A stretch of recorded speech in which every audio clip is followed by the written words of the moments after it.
ओम गणेशाय नमः। ओम नमः शिवाय। मैं निखिल ज्योतिष आचार्य आप सभी का मेरे चैनल पर पुनः स्वागत करता हूं। आशा करता हूं कि आप सभी स्वस्थ होंगे। महादेव की कृपा आप सभी पर सदैव बनी रहे। ये वीडियो वृश्चिक यानी कि स्कॉर्पियो के लिए बहुत विशेष है, क्योंकि ये वीडियो है 21 अगस्त से 15 सितंबर 2025 शुक्र देवता के राशि परिवर्तन के बारे में और कुछ दिनों के लिए बनने वाले लक्ष्मी नारायण योग के बारे में। शुक्र यानी कि वीनस राशि बदल रहे हैं 21 अगस्त को। वो आपके नवम भाव यानी कि कर्क में आकर बैठ जाएंगे। मिथुन में उनका गोचर हो रहा था। शुक्र बहुत विशेष ग्रह है। अगर ज्योतिष की हम बात करें तो केवल 2 ग्रहों को ही नैसर्गिक शुभ ग्रह की उपाधि दी गई है। उसमें से एक शुक्र है, दूसरे बृहस्पति हैं, जो अपने आप में बताता है कि उनकी विशेषता कितनी होती है। अगर हम शुक्र के कुछ कारकत्वों की ही बात करें तो लक्ष्मी, वैभव, ऐश्वर्य, भोग, लग्जरीज, जीवन का आनंद, जीवन का रस, वैवाहिक जीवन, प्रेम संबंध, इंटीमेसी, आकर्षण, कलात्मक चीज़ें, क्रिएटिविटी, विद्याएं, तंत्र विद्या, कुछ कलात्मक सीखने की गुणवत्ता और उसकी क्षमता, कितनी जल्दी आप चीज़ों को सीखते हैं, जीवन में ईज ऑफ लाइफ कितनी है, आपको ख्याति कितनी प्राप्त होती है अपने विद्याओं के लिए, अपने गुणों के लिए। आपके गुणों की, अब कई लोग के अंदर गुण होते हैं, लोग उसको कंसीडर नहीं करते या ज़्यादा रिकग्नाइज नहीं करते, लेकिन कोई व्यक्ति है जिसका शुक्र अच्छा, उसके गुणों को, उसकी गुणों की प्रतिभा को लोग जानते हैं, समझते हैं, रिकग्नाइज करते हैं। तो बहुत चीज़ें हैं शुक्र के दिन। अगर कारकत्वों की बात करें तो बहुत लंबा एक लेक्चर हो जाएगा। तो शुक्र बहुत इंपॉर्टेंट ग्रह है। जैसे मैंने कहा कि वो शुभ ग्रहों में से एक आते हैं, तो 2 शुभ ग्रह हैं। और सबसे बड़ी बात है, मैं इसको कई बार बताता हूँ कि जीवन का आनंद लेने का ही केवल वही व्यक्ति आया है जिसका शुक्र अच्छा है। जिसका शुक्र अच्छा है वो व्यक्ति जीवन का आनंद भी लेता है। अधिकतम लोग, हम सब रैट रेस का हिस्सा हैं, भेड़ चाल का हिस्सा है, क्योंकि किसी ने कुछ करा है, एक परंपरा है, एक सोसाइटी है, तो हमें भी वैसे ही करना है। उसको तोड़ने वाले केवल शुक्र वाले लोग ही होते हैं, या फिर अपने जीवन का आनंद कि भाई मुझे तो ये करना है, मुझे ये नहीं देखना कि दूसरा व्यक्ति क्या कहेगा, मुझे तो ये चाहिए। अपने जीवन को जीने की कला, अपने जीवन का आनंद लेने की कला शुक्र के पास ही होती है। थोड़ा बहुत राहु का भी इससे संबंध आता ही है, वो अलग टॉपिक है। इसलिए शुक्र का इंपॉर्टेंस बहुत बढ़ जाता है। और यहाँ पे शुक्र आपके भाग्य स्थान में आ रहे हैं, और यहाँ पे शुक्र लक्ष्मी नारायण योग बना रहे हैं, क्योंकि उनकी युति जो है वो बुध के साथ होगी। तो इन सभी चीज़ों का क्या प्रभाव रहेगा हमारे जीवन पर, इसकी विवेचना करेंगे। क्या अच्छा क्या बुरा होगा, कुछ उपाय भी बताऊंगा।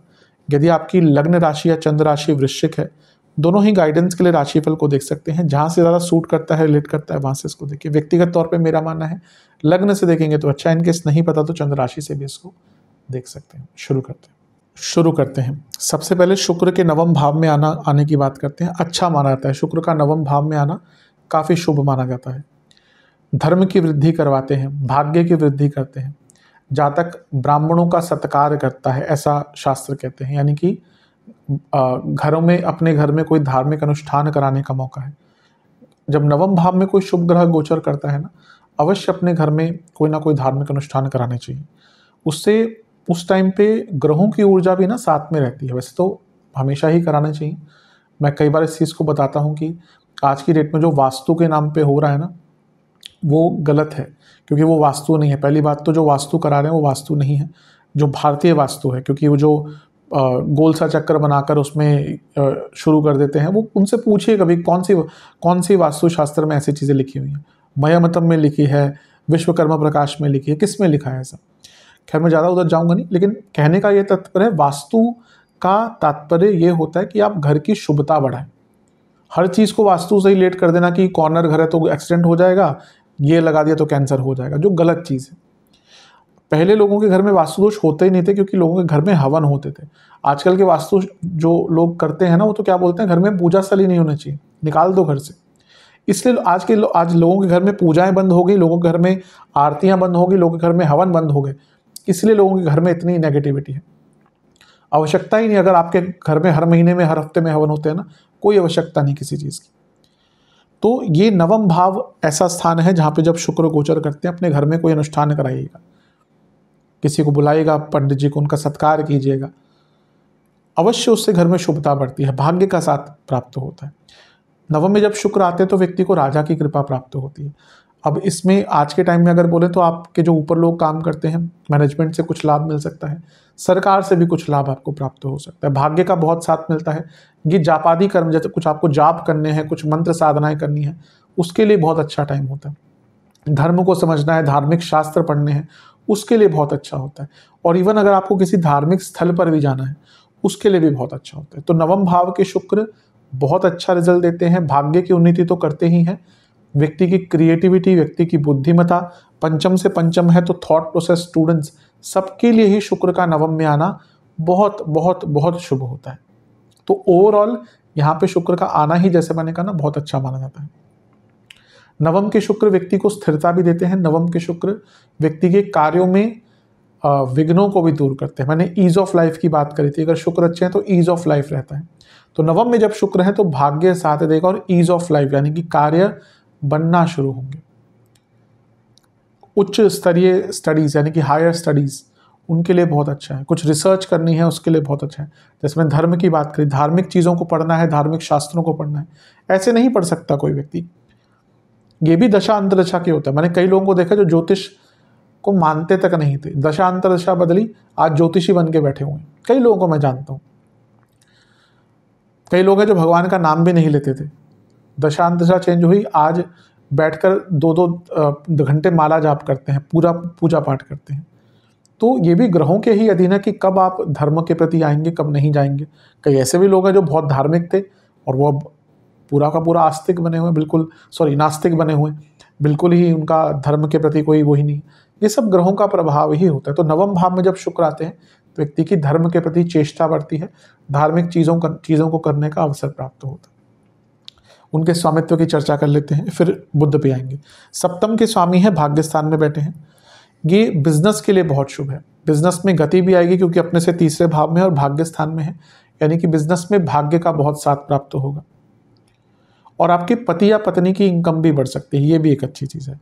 और अगर पति पत्नी में कुछ मनमुटाव चल रहा था, उसको भी दूर करने का मौका है। शनि तो अभी देखिए यहाँ पे बैठकर सप्तम को देख रहे हैं, तो मनमुटाव तो चलते होंगे, लेकिन सप्तमेश की स्थिति क्योंकि अच्छी हो रही है तो कम्युनिकेशन बेटर करने का, इम्प्रूव करने का मौका मिलता है।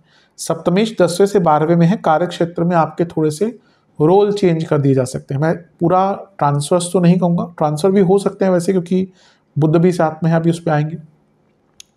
लेकिन हाँ, कुछ रोल आपके अवश्य चेंज किए जा सकते हैं जो कि बेटरमेंट के लिए ही होंगे। और सप्तम के स्वामी नवम में, यानी कि जीवन में थोड़ी स्थिरता भी आती है, थोड़ा बैलेंस भी वापस आता है। ये भी एक आपके लिए अच्छी चीज़ है। रिकॉग्निशन का भी थोड़ा टाइम यहाँ पे प्राप्त होता है। शुक्र 12वें घर के स्वामी हैं, नवम भाव में है। पुनः ये तीर्थ स्थलों का भाव है, ये धार्मिक जगहों का भाव है, ये धार्मिक यात्राओं का भाव है। तो धर्म की हमने बात करी है कि घर में धार्मिक अनुष्ठान आदि कराइए, पितरों के लिए दान कीजिए। ये टाइम है जब आपको धार्मिक जगहों पर जाने का अवसर भी मिलेगा। आप में से कई लोग धार्मिक जगहों पर, उनको जाने का, धार्मिक तीर्थ स्थलों पर जाने का अवसर भी प्राप्त होगा। 12वें घर के स्वामी नवम भाव में, जो लोग विदेश में ऑलरेडी संपन्न है, ऑलरेडी रहते हैं, उनको आगे बढ़ने का मौका मिलेगा। पीआर अप्लाई करना है, जॉब ढूंढनी है विदेश में, ऑलरेडी अगर आप हैं उनके लिए बात कर रहा हूँ। और जो लोग ढूंढ भी रहे हैं विदेश संपन्न, क्योंकि 12वें घर के स्वामी भाग्य स्थान में आ गए, यानी कि विदेश से संबंधित कार्यों में आपको सफलता प्राप्त होगी। जो लोग एमएनसी आदि में भी काम करते हैं, विदेश से संबंधित बिजनेसेस हैं, उनको भी यहाँ पे बहुत लाभ प्राप्त होगा। तो एक प्रकार से बहुत शुभता है। अब लक्ष्मी नारायण योग भी बन रहा है, उसकी भी चर्चा कर लेते हैं। ये है शुक्र, ये है बुध, और इन दोनों का मिलन क्या कहता है? लक्ष्मी नारायण योग। वैसे बुध और शुक्र आसपास ही रहते हैं, मैं कई बार बता चुका हूँ इस चीज़ को, थोड़ा सा कुछ लोग नए भी जुड़ते होंगे। अगर सूर्य लेट्स से कि यहाँ पे है, तो बुध या तो सूर्य के साथ ही होंगे या मैक्सिमम एक घर आगे एक घर पीछे। शुक्र या तो सूर्य के साथ ही होंगे तो मैक्सिमम 2 घर आगे या मैक्सिमम 2 घर पीछे। इसलिए शुक्र बुध आसपास ही रहते हैं और उनकी युति भी होती ही है। यहाँ पर उनकी दोबारा युति हो रही है और अच्छे स्थान में हो रही है, भाग्य स्थान में। बुध की बात करें तो आपके लाभेश हैं और शुक्र की बात करें तो आपके सप्तमेश हैं। ये फिर से बिजनेस में उन्नति, रिकॉग्निशन थोड़ा बहुत दिखाता है। और ये विवाह का योग दिखाता है। कैसे? सप्तमेश की स्थिति अच्छी है क्योंकि भाग्य स्थान में है, और सप्तम से पंचम लाभ स्थान के स्वामी भी बुध साथ में है। तो ये 9 दिन ऐसे हैं जो लोग विवाह करना चाह रहे थे लेकिन जिनका विवाह नहीं हो पा रहा था, उनको यहाँ पर विवाह करने का अवसर प्राप्त होगा। बहुत शुभ चीज़ है। और बिजनेस में तो लाभ है, ये फिर से दिखाता है कि आपके पति या पत्नी का पैसा भी यहाँ पर बढ़ सकता है।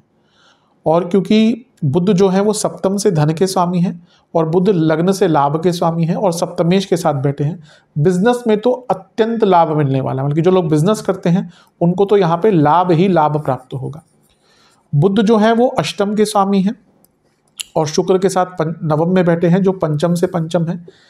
ये जो रिसर्च बेस्ड स्टूडेंट्स हैं उनके लिए बहुत अच्छा है, और स्टूडेंट्स को भी यहाँ पे शुभता मिलेगी, यानी कि उनको लाभ मिलेगा, उनको भाग्य का साथ मिलेगा। और बुध जो है वो पंचम से सप्तम के स्वामी है और पंचम से पंचम में शुक्र के साथ बैठे हैं, यानी कि अगर स्टूडेंट्स के कुछ कार्य अटक रहे थे वो भी पूर्ण होंगे। और पंचम से पंचम में इन दोनों ग्रहों का बैठना यानी कि क्रिएटिविटी बहुत अच्छी रहेगी, बहुत ज़्यादा अच्छे आइडियाज़ आएंगे और अपने क्रिएटिविटी के दम पर भी आप जीवन में आगे बढ़ पाएंगे। तो दोनों का योग भी बहुत अच्छा दिख रहा है। थोड़ा बहुत प्रॉब्लम यही होती है कि बॉसेस से थोड़ा सा ना, बॉसेस यहाँ पे अगर आपका अच्छा होता है तो बॉसेस में भी थोड़ा सा एक जेलसी की भाव उनमें आ सकता है, तो वो थोड़ा सा आप कंट्रोल करके रखिएगा अच्छी कम्युनिकेशन के थ्रू। अदरवाइज बहुत अच्छा। यहाँ से सारे ग्रह, ये दोनों ग्रह मिलकर तीसरे घर को भी देख रहे हैं, यानी कि पराक्रम भी साथ में देखा। बुद्धिमता तो है ही बुद्ध के कारण, शुभ तत्व है शुक्र के कारण, भाग्य स्थान है नवम के कारण, और ये दोनों ग्रह मिलकर तीसरे घर को देख रहे हैं, यानी कि पराक्रम का साथ रहेगा। अपनी बुद्धिमता का उपयोग करके आगे बढ़ पाएंगे, डिसीजंस ले पाएंगे, कुछ बड़े कड़े निर्णय ले पाएंगे। ये भी आपके लिए बहुत अच्छा दिख रहा है। तो ओवरऑल अगर देखा जाए बहुत शुभ है, इसका जितना लाभ उठा सकते हैं उतना कम है। भाग्य का भरपूर साथ मिलेगा, आगे बढ़ने के मौके मिलेंगे। बस अगर पिन पॉइंट करनी है 2 चीज़ें नेगेटिव, तो एक मैंने बॉसेस की बात करी, उनसे ध्यान दीजिएगा। अपने से बड़ों से जब बात करें घर में तो बहुत लहजे का, बहुत टोन का ध्यान दीजिएगा। कभी कभी ना यहाँ पे व्यक्ति की टोन, वो कहना कुछ और चाहता है, टोन अलग हो जाती है, और कई बार ऐसा ही होता है कि हमारी टोन के कारण ही जो हमारे बोलने का तरीका है उसके कारण लोग बुरा मान जाते हैं। अब देखा हो कई लोगों को वो बोलते ही ऐसे कि ऐसा लगता है कि चप्पल मार रहे हैं, बोलते ही मुंह खोलते ही ऐसे कि कोई चप्पल मार रहा है। कई लोगों की टोन ही ऐसी होती है। ऑब्वियसली जो साथ में रहते हैं उनको तो पता है, अब कोई नए व्यक्ति से बात करेंगे तो उनको लगेगा ही ऐसा। अब जैसे कुछ प्रांत है हमारे देश में, ऐसा नहीं कि वो किसी को बुरा बोलते हैं, उनकी वाणी ही ऐसी होती है कि वो लगेगा कि वो बहुत हार्श स्पीकिंग है, पर कहीं ना कहीं परंपरानुगत वो चीज़ें होती हैं। पर यहाँ पे आपको अपनी टोन का बहुत ध्यान देना है। अदरवाइज तो देखा जाए बहुत शुभ है, भाग्य का बहुत भरपूर साथ मिलने वाला है। हर प्रकार से ये आपके लिए शुभता का ही प्रतीक है। आगे बढ़ने के भरपूर मौके यहाँ पे प्राप्त होने वाले हैं। लव लाइफ के लिए भी अच्छा है। पंचम से पंचम में लव लाइफ में प्रॉब्लम्स अगर आ रही थी, जो आ ही रही होंगी, शनि यहाँ पर है, उसको दूर करने का मौका मिलेगा। और मैरिड लाइफ में भी अच्छी कम्युनिकेशन देखने को मिलेगी। तो ये शुक्र का प्रभाव, बुध का प्रभाव तो आपके लिए बहुत अच्छा है। उपाय की बात कर लेते हैं। देसी कपूर, शुद्ध कपूर लेना है, उस पर इलायची रखनी है, दुर्गा माता की आरती करनी है प्रज्वलित करके। एक पात्र में गंगा जल, गुलाब जल मिलाकर शिवलिंग का अभिषेक, चंदन का तिलक, किसी भी मिष्ठान का भोग, एक घी का दिया के अर्पण कीजिएगा। उसके बाद ओम सर्वेश्वराय नमः, ओम सर्वेश्वराय नमः, इस मंत्र का 108 बार जाप कीजिएगा। और ओम दैत्य गुरुवे नमः, इस मंत्र का, दैत्य गुरुवे नमः ये शुक्र देवता का मंत्र है। इन दोनों का 108 बार जाप कीजिएगा, अवश्य लाभ मिलेगा। आशा करता हूँ कि वीडियो काम आएगी। चैनल पर नए सब्सक्राइब कीजिए, वीडियो को लाइक कीजिए। मिलता हूँ अगली वीडियो में, तब तक के लिए ओम नमः शिवाय।